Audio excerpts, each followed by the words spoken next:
Come join me May 1st through the 6th so that you can rest, rediscover your strengths, reconnect with yourself and those physicians like you who are ready to leave work at work, and re-energize. This is the invitation for you to make 2023 your year.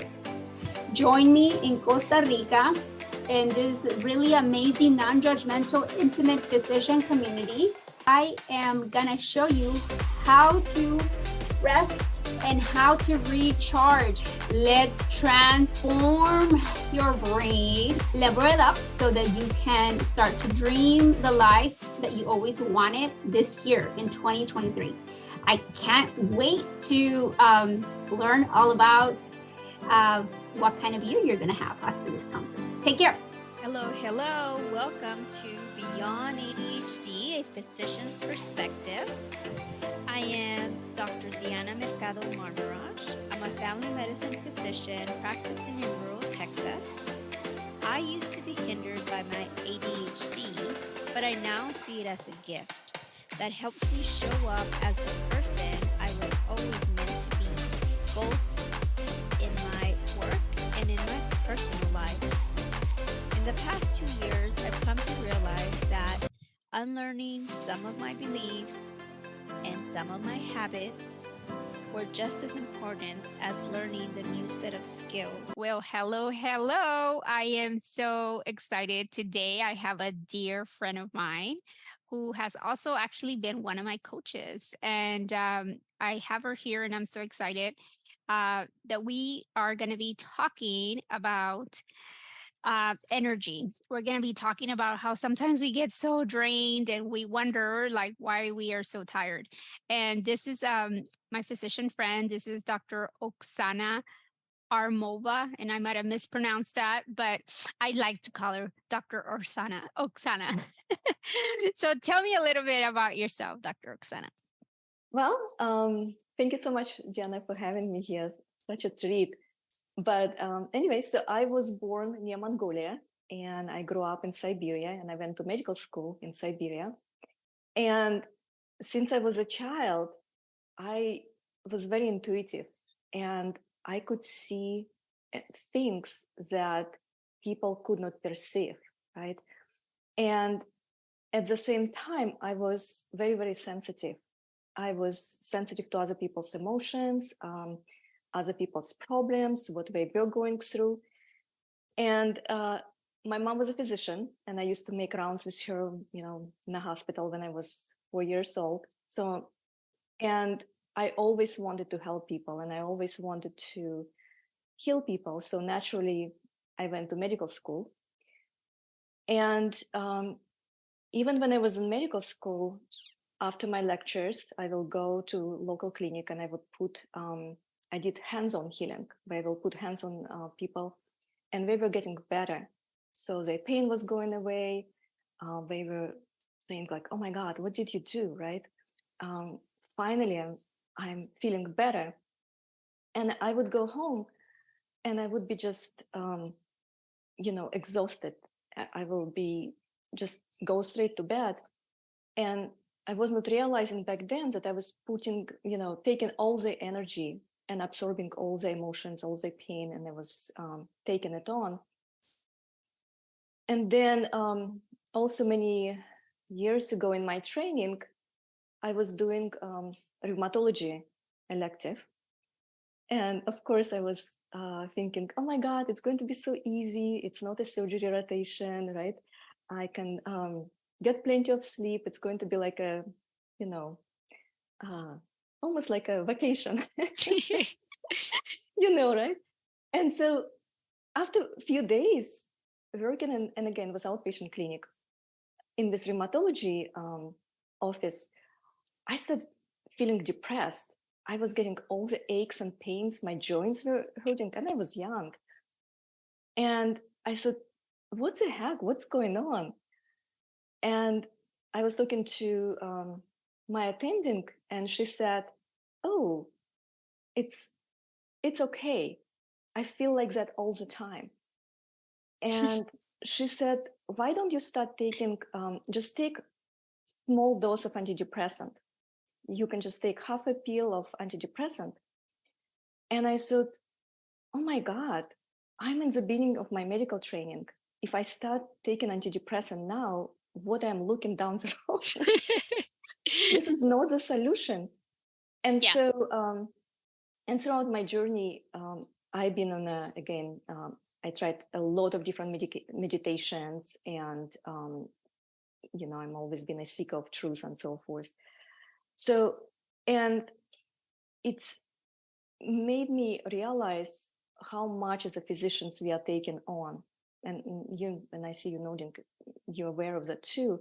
We're taking our patients' pain, we are taking our patients' suffering, we are trying to solve their problems. And so it's interesting when I start reflecting, and again, I worked as a hospitalist for 20 years, almost 20 years. And I start reflecting, it's like, oh my God, why I'm sometimes still feeling tired. And when I start counting how many patients I've seen throughout my, including med school, residency, and so forth, and ballpark was at least more than 30,000 patients. And then I also realized, okay, we as physicians, we deal with pain and suffering on a daily basis. Sometimes we deal with most challenging cases, right? And so I also start thinking, how many professions out there in the world who do something like that? It's really, right? So it gives you perspective where you realize, oh my God, it's not there is something wrong with me. It's not underachiever or loser or not capable, but it makes you realize, oh my God, this is a lot what I'm dealing with. Does make sense? Yes. I think as physicians, we just assume that we're supposed to do everything for our patients and then some, right? And Mhm. then we don't realize that sometimes, like, we have to be the most important patient in the room. If we don't take care of us, like, that could be very draining. But like you said, some of us, I'm going to make a general statement, but usually females tend to, be more in tune with what the patient in the room is sharing, and sometimes we take our time with them, but like you said, we feel like it's our duty to like solve all their problems. Like so Mhm. many times, like I have been like getting onto GoodRx to find the cheapest like Mhm. medication at the cheapest store so that I could get to them. Like I'm pretty sure most physicians just write the prescription and walk out of the room. But I would put myself in their shoes. If I didn't have insurance, I would want somebody else to go the extra mile. Mhm. And again, it's not that it's good or bad. It's just that being aware that if you do that on top of whatever's already expected, like it can drain you even more and more and more because of the current system. The way it's set Mhm. up is not meant to give you that flexibility to be able to do those kind of things. Yes, and this is exactly what I was going to talk about too. Because again, most of us, we go to medical school because we want to help people, we want to heal people. And just like you said, we put our heart and soul in trying to help patients. And exactly what you said, it's not about just providing treatment, it's trying to find a placement, trying to find a nursing home, or somebody's homeless. You try to find place for them, right? And so, and because people we are dealing with, we are in so much fear, we're in emotional pain, we're in physical pain. And because of that, us as a physicians, we see us as like we're trying to grab onto us, right? We're in survival. And so, and we're like, okay, this is a person who can help me. Right. And so it's, and I don't blame them because this is where they're at. And so it's almost like when somebody is drowning and you're trying to save them, if you're not careful enough, they will drown you, right? Because we're in panic, we're in anxiety, we're grabbing onto you. And so it's almost energetically, this is how it is in with patients and in our medical system. Because also medical system is set on principle where patients come to the physician and they go, oh, you are my doctor, fix me. And you probably heard it so many times. Right. And the system said that, okay, patients give all the responsibilities for their health and they put it on a doctor's shoulder. And so many of us, again, through our medical training, it's expected, we trained like that. But exactly what you said is you have to make yourself a priority. Even when you're on a plane, if they go, okay, put oxygen mask first on yourself and then put it on your child, right? So at least, airlines got it right. So hopefully our medical, society and system catch up with it. Yeah. And what happened, as Einstein, you can't argue with Albert Einstein. He said everything is energy. So our emotions, our feelings, our thoughts, our vibrations of our bodies, it's all energy. And so all of us, we are like radio stations. We absorb everybody, everybody else's emotions, thoughts. So, and a lot of times people don't realize that some of the feelings they're having, it's not even their own. They're picking it up from a loved one or from their patients, from their clients. I work with a lot of coaches too. And so, there is a lot of anxiety in the world right now. And people don't realize, oh, the reason I'm feeling anxious because I'm tuning in and picking it up from what's going on in the world. Yeah. So how did you first start to realize that, okay, so you, like you said, you realized that all of this world is energy. We are energy. And most of us will always say we're depleted of energy. Most of us say, oh my God, I'm so drained, or I'm so exhausted, I'm so tired. Like, how did you, during all those years, like, how did you finally learn to like manage your energy or to be more mindful about it so that you wouldn't continue to allow yourself to be so depleted? It's a great question. And again, it's through many years of trying different meditation techniques and practicing different tools and so forth. What I realized, and it's actually this is a great story. 2 days ago I was talking to a male physician, and I was telling him, I'm going to be talking on a podcast about how to maintain your energy boundaries, and so you're not picking up patients' energies. And he's retired, and he said, why would any physician want to learn that? He said, physicians just build walls, and this is what works, right? He said, we just build walls, so we are not absorbing other patients' pain and emotions. Why would somebody want to learn something different? Isn't it amazing? Yeah. And I was just, oh my God. So this person thought that this is actually the way to go about it.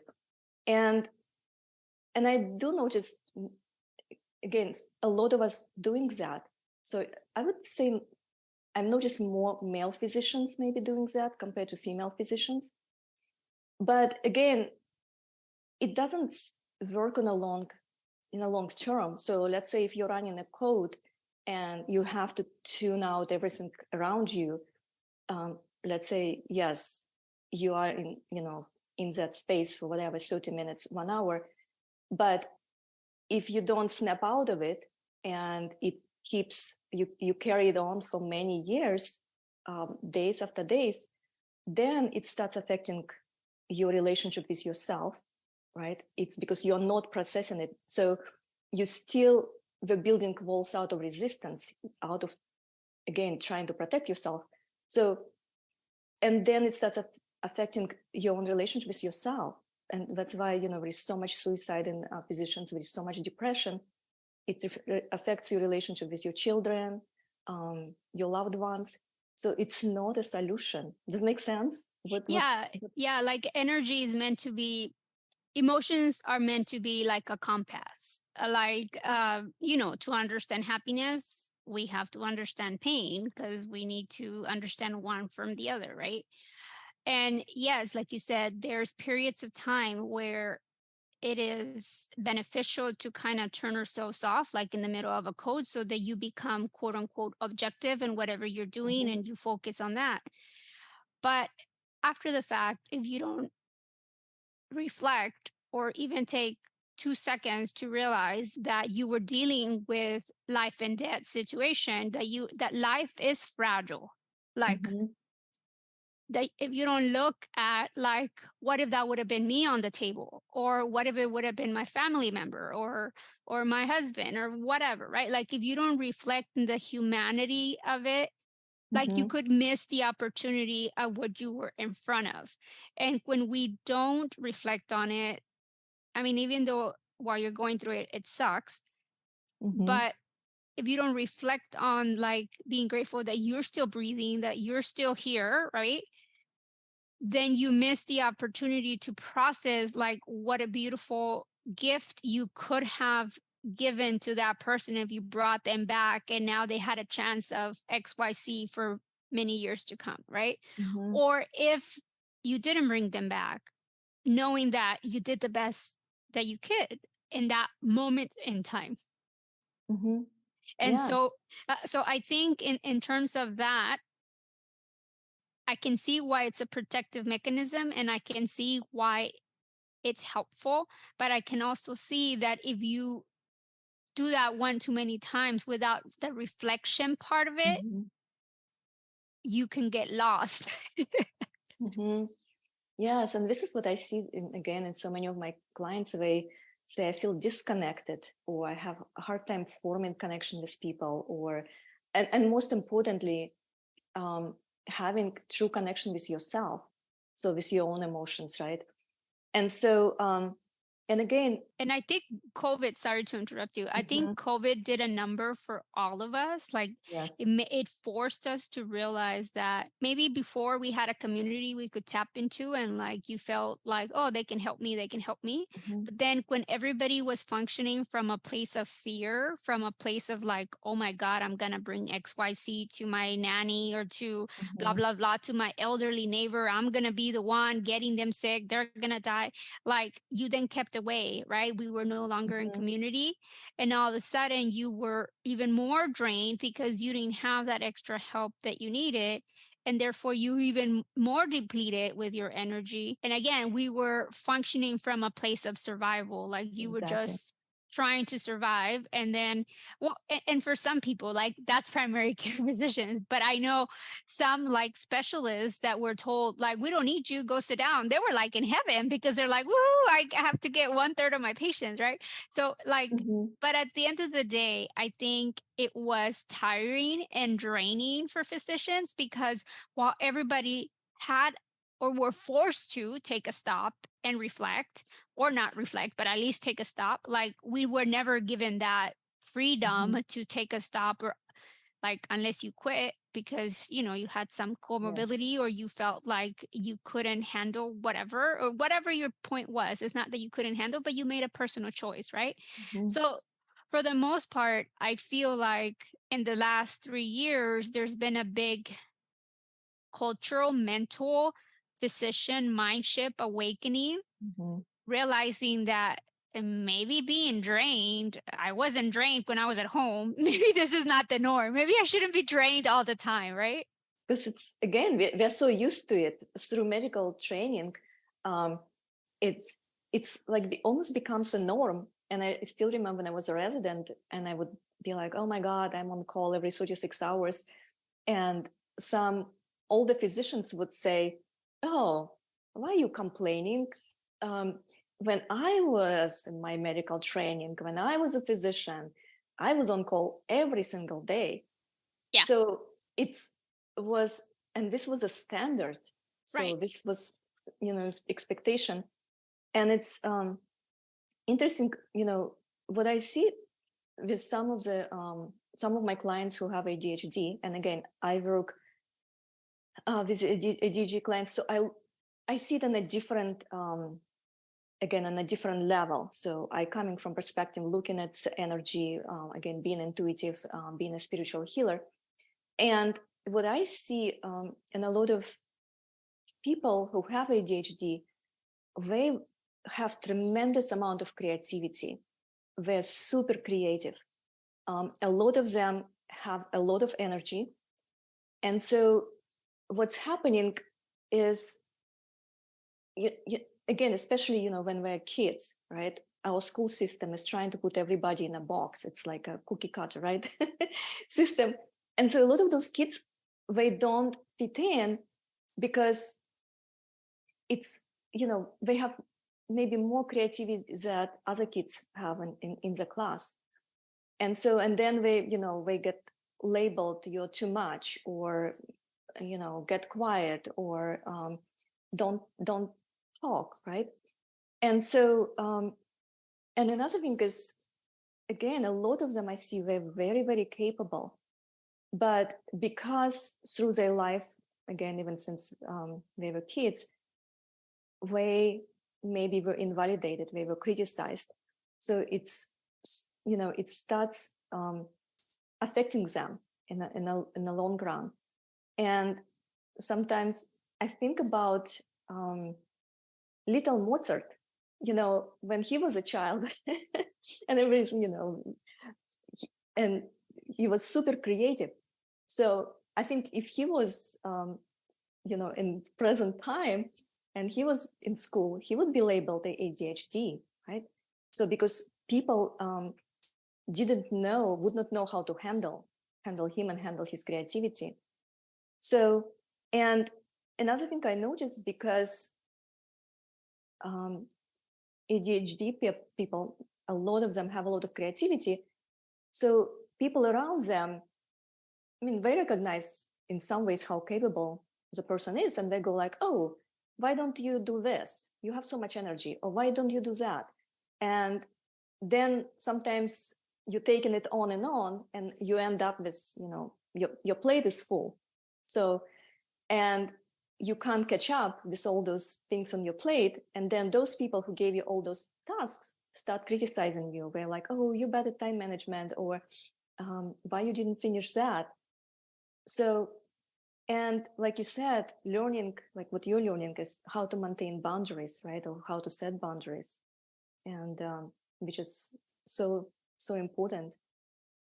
Yeah. So it's coming to understand that, there's certain executive functions, and some of them we are better at than others. Like, maybe you're good at planning, but maybe you're not so good at task initiation, right? So you can plan, but you're not going to ever start the task, or you have a lack of awareness of how long it's going to take you, a time, or you feel like, well, I have a month, and then before you know it, it's like I have a week. Oh my god, and so I think realizing that, why are we saying yes before looking at our calendar? Like, maybe we've been conditioned to say yes, and we don't want to feel like we're disappointing somebody. Yes. So that boundary there might not seem like a big deal, but if you just kind of said, hey, let me look at my calendar and I'll get back to you, like, it's going to save you so much drama, because then you're going to realize, oh, I was already overbooked, or you're going to realize you were not even in town that week and you said yes to something, right? And so I think we forget that part of these boundaries have to do with, again, the innate realization that we want to belong, and it's not that we're Exactly. trying to people please, but we want them to like us, and of course we want to say yes to everything, but saying yes to everything, you're saying no somewhere to something, and it's likely something to yourself that involves you and your self-care and your self-rest. So those boundaries, when you implement them, they're really meant to be there to protect your energy and time. Mm-hmm. Exactly what you said. And another thing I want to add is, because again, I see people with ADHD, they have a lot of creativity, a lot of creative energy, is learning how to channel it. So because when you have so much, right, you could do this and you could do that, and you can do, you're so capable, you can do 10 other things. So choosing, again, what you were mentioning, prioritizing. So it's, oh, okay. Or even when I see a lot of people have a lot of gifts, again, creative energy, it's all our self-expression. And so one thing you choose as, for example, you can choose as your career. Another thing you choose as your hobby. So another thing you choose, as your second hobby, or whatever it is. So then it's you channeling your creative energy, you streamlining it, right?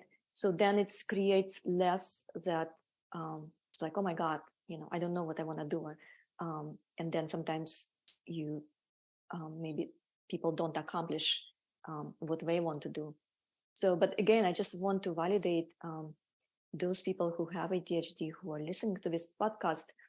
I want to validate them that, again, some of their what problems they're experiencing is because they have a lot of creativity. They have much more creative energies than maybe people around them, and they have a lot of energy, because creative energy it's energy. So it's just one type of energy. And something that came up, and I can't remember if it came up during one of our coaching sessions when you were coaching my group, or when you were coaching, or when I went to one of your workshops, was the fact that some strategies that are meant to protect us sometimes don't, because we don't give ourselves the time to implement them, like the sleep, right? The exercise, like the low carb diet. Like sometimes we don't realize that those do play a role in there somewhere, and then we wonder, why can't I focus long enough, right? And we don't realize that all those are affecting how we're showing up. Absolutely. And so as we were talking again about how we're absorbing others, our patients' energies and so forth, it's, first, the key is awareness, even recognizing that, validating yourself, going like, oh my God, I've seen in my life thousands and thousands of patients. How many people out there in the world even capable of doing what I'm doing? I heard so many times my friends would say, I don't know how you do it. I would never be able to do what you do. And so, and giving ourselves a break when, let's say, you're on your day off and you're beating yourself up because you're like, oh my God, laundry is piling up and I have no energy to get to this, pile of laundry.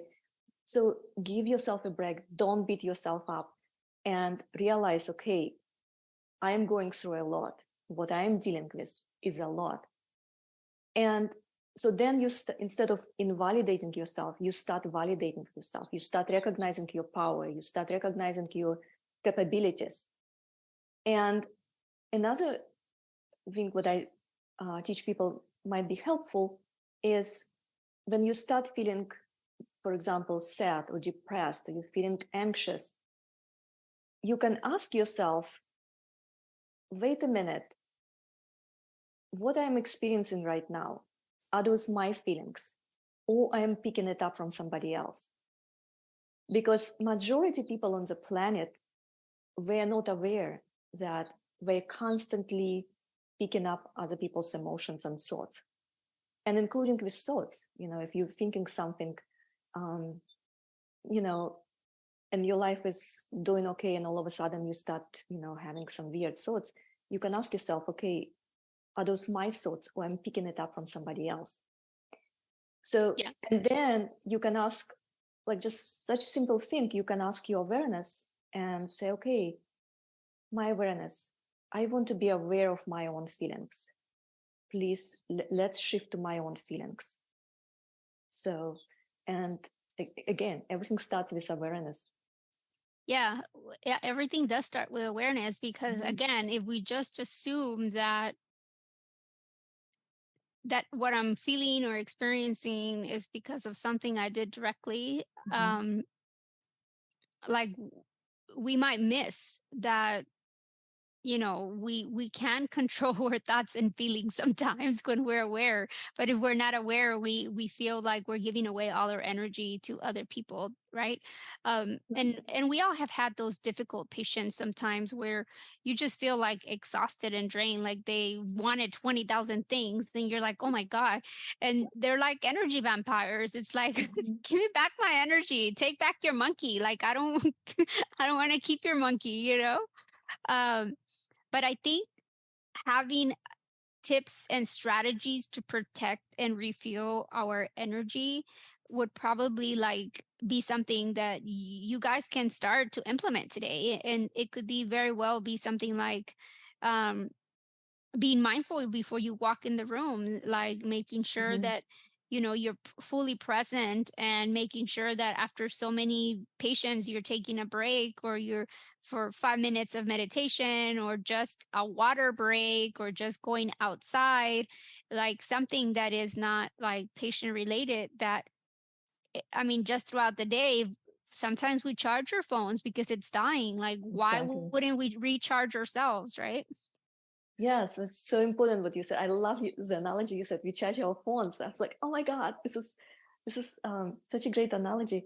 And also, having this, like just exactly what you said, having a system in place where however it works for you. So, either you have to have um, breaks after you see 5 patients, or um, whatever it is, or you have to after work at least walk in nature for 5 minutes. So, and also recognizing that we are all different, and recognizing what works for you or what works for somebody else might not work for you. So for somebody, seeing 25 patients a day, it's not a big deal. But maybe for you, seeing 15 patients a day, this is your limit, right? So after 15 patients, or 10 patients, whatever is the number. And so not invalidating yourself because somebody else achieving more, or seeing more patients, right? Because we are all very, very different. And when I'm teaching physicians and coaches about how maintain your energy boundaries, a lot of times, because it's exactly almost like, build, like this physician said, oh, we just built walls. What's the big deal? But it's coming out of resistance, coming out of fear. And so when people tell me like, oh, how do I protect my energy? And I teach them, it's not about protection, because again, when we think about protecting, we are coming out of like, we have to wall something off. And so I'm saying, oh, you're just learning how to maintain it, how to maintain and replenish. So then you're not trying to build like a A wall. wall or fortress around you because you're afraid that. Yeah. So when we're asked to multitask, we might be able to do one or two things. Then you throw Exactly. like 5 things on there, then you can quickly see why our brains become overwhelmed or anxious or mad. Like we are like, we don't want to be bothered. And so Mhm. I think those are the type of boundaries that you have to understand your own limits, so that you don't get to the place where all of a sudden you look like you're just blowing off steam because Mhm. you weren't even aware that, oh, what steps did I miss 3 decisions ago, instead of just saying, no, I can't do this, or no, let me do it this way, or let me ask a clarifying question. What is the priority here? Is the priority Mhm. seeing that patient right here in the clinic, or is it seeing the patient in the hospital, or is it writing this orders that you just brought and you pulled me out of the room for? Like, what is the true priority here, so that we can reach whatever needs to be reached at the end of the Mhm. day, without feeling like you're the one who's depleted, and then being labeled as, misunderstood or not a team Mhm. player. And then we get ourselves into trouble. Yes, exactly. And what one of the tricks I do, and sometimes I teach also physicians, it's after you see a patient and you get out of the came out of the room and you're washing your hands, like while you're washing your hands, you can just imagine that any energy you picked up from the patient just drains down the sink, right? You're just washing it off, like you're cleansing it off from your energy field, all the pain, all the emotions, and just being, again, aware of it, or being mindful about it. And then you just go, oh, I just want to feel my own energy. I want to be replenished with my own vitality, my own life force. So this is something what people can do. And again, our system is built on, I don't know about your training, but when I went through my training, it's almost like you're supposed to feel your patient's pain. And I heard, and you probably heard too from so many patients, I would try to cheer them up, and I would be, okay, let's make you feel better. Let's, get you home. Um, and they would be, oh, you don't know what I'm feeling. So you don't know what I'm going through. You're not feeling my pain. And it's almost like accusation.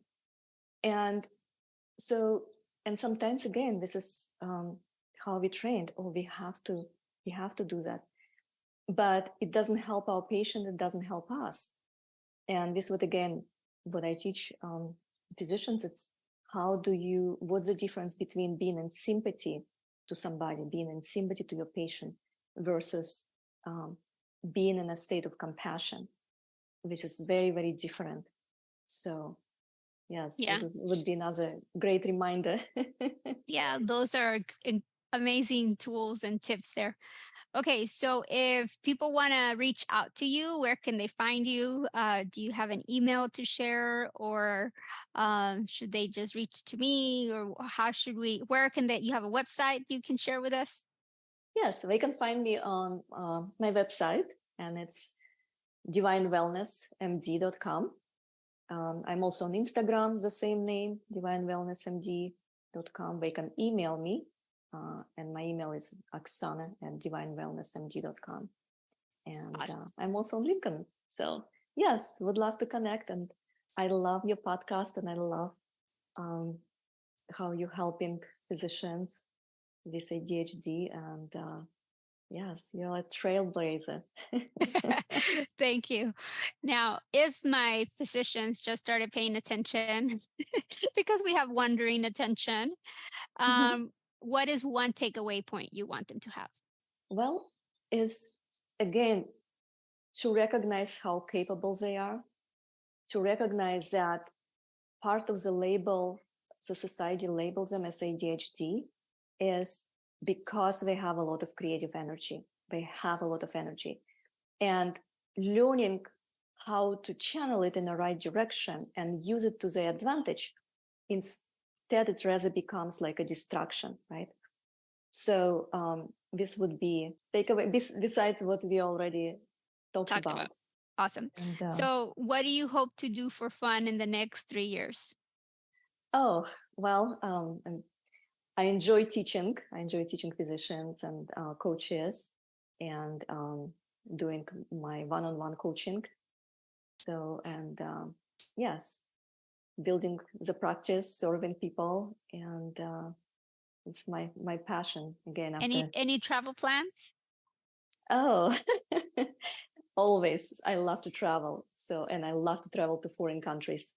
So I love learning about different cultures and meet people from different parts of the world. Awesome. Yes, definitely.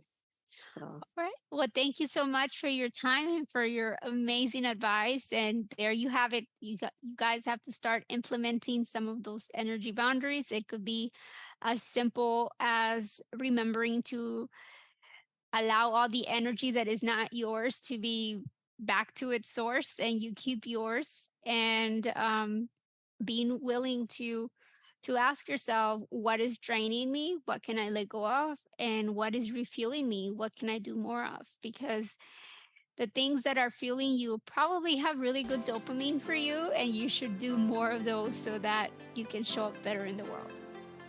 Thank you for spending your time with me.